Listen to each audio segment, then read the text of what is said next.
this is Courtney Robinson, and I'm here to talk to you about how to live big on a smaller budget, or just how to save money and to have a very wonderful and large life that doesn't cost a lot, or maybe it's a more simplistic life. And the more we own, the more owns us. And let me tell you, as someone who lives on a 40-acre farm and has 13 animals, I know exactly how that feels. And I've been on both sides of the fence, and I've helped other people pare down. I'm at a time in my life and married to someone who this life is very important and valuable to him. But there are still a lot of these principles that we use and that I plan on instituting in the future should we need them, or they are in part of our future plan. So first of all is the house. And let me just say, I forgot to say, please subscribe and like this content. It helps get that information out there to others. I don't do a lot of content. I just do a little bit here and there, but I have been doing it for years. And so there's a lot on my channel. First of all, the house. If you have less house and you're willing to downsize your house in space and even in the yard and things like that, it is much cheaper to maintain a smaller house, a smaller yard, and something that doesn't require a lot of maintenance. If you have a large, older, sprawling home, it may require more maintenance. One time I lived in a condo for a short period of time, and that was actually really easy. And of course, there are HOA dues, but sometimes that's not easy.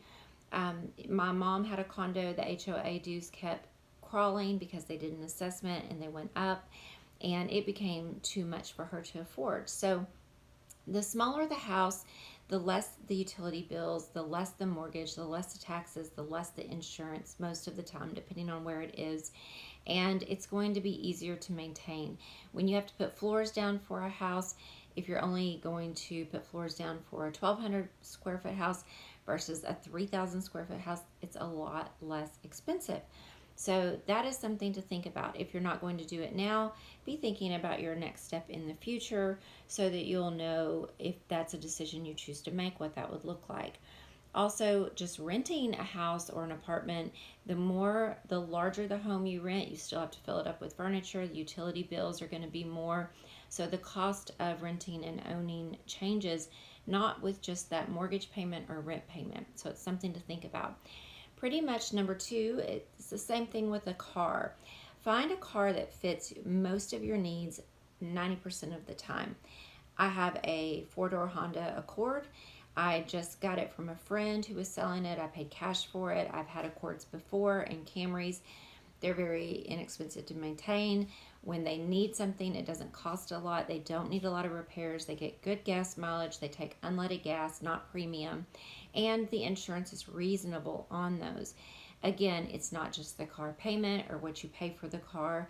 It's the maintenance of the car. It's the gas. It's the miles per gallon. It's the insurance. So these are all things we need to think about. So having a car that meets your needs most of the time, more of the time than not. So you don't necessarily need a big 4-wheel drive truck if all you do is drive to work and the grocery store. And believe it or not, a lot of people have 4-wheel drive trucks that never need to be put in 4-wheel drive because my husband and I buy them after they're ready to sell them. No, I see that a lot actually where I live. Thirdly is entertainment. My husband has hobbies that are quite expensive, and those are hunting, fishing. He rides horses, and so those take horse trailers and cars. And yes, he works his behind off, so he can afford those things, or we can afford those things. We also have a high savings rate and no other debt except our mortgage. So I see a future for us where, number one, we're trying to gather up enough of the things he needs to do his hobby so that he doesn't have to rebuy them. So a quality tent. He has all of his stuff for hunting and camping and fishing now, but it doesn't take a lot to maintain anymore. My hobbies, however, are basically free.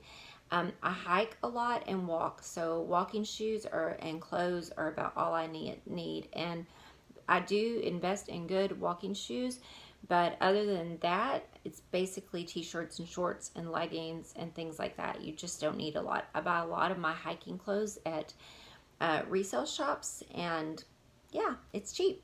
I read. I use the library app. If I absolutely had to, and it was just me living alone, I would use the library app on a smart TV and do all of my movies and entertainment from there. I don't watch a lot of TV. I like to read a lot. I like to watch YouTube videos, all free. The fourth one is the internet. Man alive, moving out here in the country. My husband doesn't use a lot of internet. My husband's a very outside person, but my job requires it. I work in the medical field and I have to chart at least 4 days a week.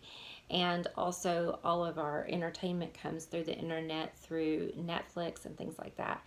So we have very limited, expensive internet out here in the country. If you use a lot of internet, it would be something to consider about what internet is available to you. I was spending about $70 a month in town, and that include all of our TV and everything. And here it's $250 a month, and it's terrible. So when you get ready to move again, if that is a big concern, think about and check the cost of internet because it adds up over time. Fifthly is eat a mostly whole food plant-based diet. So it's no secret if you follow me anywhere else that I am whole food plant-based vegan, and I know, don't lose me here if you're like, oh, never gonna happen. You can still implement parts of this into your life. Things like rice, beans, potatoes, vegetables like lettuce, tomato, onions, carrots, and potatoes are all extremely inexpensive. Apples, oranges, bananas, inexpensive foods, oatmeal, and they're all extremely good for your health. I work in cardiology, and I can tell you that countries that eat that type of diet have better health overall. They don't even have heart disease in most cases until they're introduced to a Western diet. They see less incidences of cancer. So things like meat and dairy are very expensive, and they're not good for you. Saturated fat, we know, is not good for us.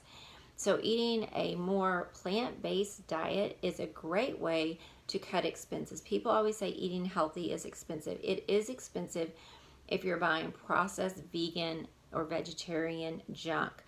But if you're buying whole, clean foods, fruits, vegetables, it's not that expensive. It can actually be done very, very cheaply. As a matter of fact, the $1 store, you can go and get like 25 items. It would be $25. I'm talking like the $1 store, not the Dollar General.